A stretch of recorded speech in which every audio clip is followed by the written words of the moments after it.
Allez, bonjour à tous, on se retrouve pour une vidéo analyse du token de l'exchange FTX, donc FTT contre l'USDT. Donc on va voir sa paire, le token contre l'USDT et on verra ensuite contre le Bitcoin. Avant que cette vidéo commence, n'hésitez pas à rejoindre le Discord qui est en lien dans la description. Je fais des coachings gratuits, j'apporte énormément de valeur, je réponds à vos questions, je fais des analyses du marché. Donc voilà, si vous êtes dans l'optique de vous améliorer en trading, en analyse technique, etc., ça peut clairement vous faire progresser et vous aider. Donc voilà, donc on va voir FTX, qui est dans une dynamique de prix assez intéressante déjà. Premièrement, pourquoi? Parce que on n'a pas cassé le bottom de juillet 2021. Juillet-juin 2021, on avait fait le gros bottom de 3 mois qu'on avait sur Bitcoin. Il était à 30 000 dollars ce bottom là qu'on a enfoncé et on est actuellement à 22-23 000 sur le Bitcoin. Alors que FTX, voilà, on voit très bien qu'on ne l'a pas enfoncé, ce qui est quelque chose d'assez bullish. Maintenant, première chose à faire, hop, on trace notre Fibonacci, on est dans la zone des 0,518, 0,786, qui est une très bonne zone pour faire de l'investissement. Maintenant, moi, je préfère la faire entre les 0,786 et les 0,886 pour des altcoins. Cette zone-là est plus réservée pour des cryptos comme le Bitcoin. Maintenant, on est quand même dans un retracement assez important depuis son plus haut, un retracement de 60% et on a été chercher un moins 75% pour son niveau le plus bas. On voit aussi très important qu'on a été chercher la liquidité de tous ceux qui avaient mis leur stop sous les plus bas du bottom de juillet 2021. On le voit très bien, hop, ici, si je place, voilà, on a été chercher ici la liquidité et on s'est direct retourné. Si je passe en daily, voilà, on voit que cette liquidité a vite été cherchée et on s'est direct retourné. Maintenant, d'un point de vue structure, on a ici une accumulation. Le prix est parti à la hausse, on a eu un retracement, on a fait un W bottom, on est reparti à la hausse, on a fait une structure de top de marché puisqu'on a fait un gros M ici, et ensuite on a retracé, et actuellement on essaye d'instaurer un bottom sur un niveau intéressant puisque c'est là où on avait une accumulation sur le bottom de juillet.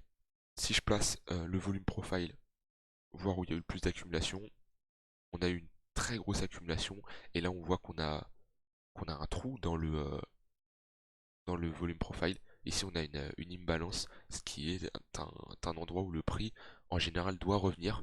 Donc voilà, sur les 16 dollars. Alors, c'est pas, il doit revenir tout le temps à 100%, mais en général, c'est un prix une zone à surveiller, puisque le marché n'aime pas laisser des trous comme ça dans le volume profile, des zones d'imbalance. Et en tout cas, si le marché est baissier, on peut s'attendre clairement à un FTX qui vient rechercher ses 15 dollars environ. Donc ça, c'est un point important. Au niveau du MACD, on a une divergence haussière qui est pas encore validée, qui est en cours de validation. On voit parce que on a une divergence entre le cours du prix et le MACD, le momentum, puisque le MACD, lui, fait un creux plus haut que le précédent, alors que le cours fait un creux plus bas que le précédent.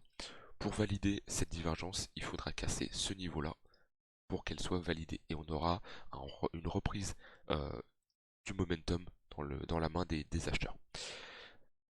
Par contre, qu'est-ce qui est moche, c'est tout simplement la baisse de volume. On voit qu'on a des volumes qui sont vraiment très très bas et on retrouve pas d'intérêt sur ces volumes. L'OBV est aussi décroissant, donc on voit que ce token est un peu délaissé pour le moment. Il n'y a pas spécialement d'investissement.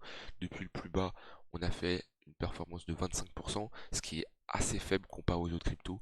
Donc en fait, ça va être moi comment je le vois, c'est une crypto qui est assez sécurisé. Puis, enfin, quand je dis sécurisé, c'est genre, vous n'allez pas avoir un gros drawdown, vous n'allez pas faire de gros gains, mais vous n'allez pas faire de grosses pertes. Si on retourne au niveau de la TH, on est sur une performance, on est sur un fois 1,5 fois 2, euh, non, fois 2,5 fois 3, mais comparé à d'autres cryptos, vous ferez des x5, x6. Maintenant, j'ai l'impression que le token est assez puissant, et si vous investissez, vous n'allez pas faire des moins 80, moins 90% comme sur certains tokens. Donc voilà, c'est à vous, en fonction de votre profil, si vous êtes à l'aise ou pas là-dessus, mais ça peut être un token intéressant pour diversifier dans son capital. Je vais regarder la paire contre le BTC, et on voit que il est très puissant. On est clairement dans des creux et des sommets de plus en plus hauts qui sont très visibles. on voit que là, on va peut-être chercher un creux plus haut. Mais voilà, en tout cas, on maintient les creux de plus en plus haut. Et ça, c'est très bullish puisqu'on est clairement en tendance haussière sur le Bitcoin, sur le FTT contre le Bitcoin là-dessus. On a instauré un double bottom là qui est magnifique, un gros W qu'on peut peut-être voir en monthly. Ouais, en monthly, on vient d'instaurer avec la clôture. On vient de clôturer sur un W monthly, ce qui est clairement très bullish. Et bah, je m'attends clairement à une, comment dire, une continuation dans cette dynamique haussière pour le FTT. Si on regarde au niveau des indicateurs, on a fait aussi un double bottom, une convergence tout simplement sur le MACD. On a un OBV croissant et par contre des volumes assez faibles. Donc voilà pour l'analyse de la FTT contre le Bitcoin qui est très bullish, qui est une charte, franchement c'est l'une des charts aussi bullish contre le Bitcoin actuellement parce que la plupart des alts sont en souffrance contre le Bitcoin et corrigent énormément, mais FTT est magnifique clairement. Donc voilà pour l'analyse de FTT. Est-ce que c'est une zone d'achat? Est-ce que moi personnellement j'en achèterais? J'estime qu'il y a plus intéressant. Maintenant, c'est une crypto qui vous permet d'éviter d'avoir des gros drawdowns. Mais en tout cas, elle est prête à surperformer le Bitcoin. Donc, d'un point de vue performance, FTT vous apportera des plus grosses performances que le Bitcoin. Donc voilà pour mon analyse. J'espère que ça vous aura plu. Si c'est le cas, lâchez un like et abonnez-vous. Et rejoignez le Discord si vraiment vous souhaitez progresser dans cet environnement, dans ce marché qui est très difficile en ce moment. On se retrouve à très vite pour une prochaine vidéo. Bye bye.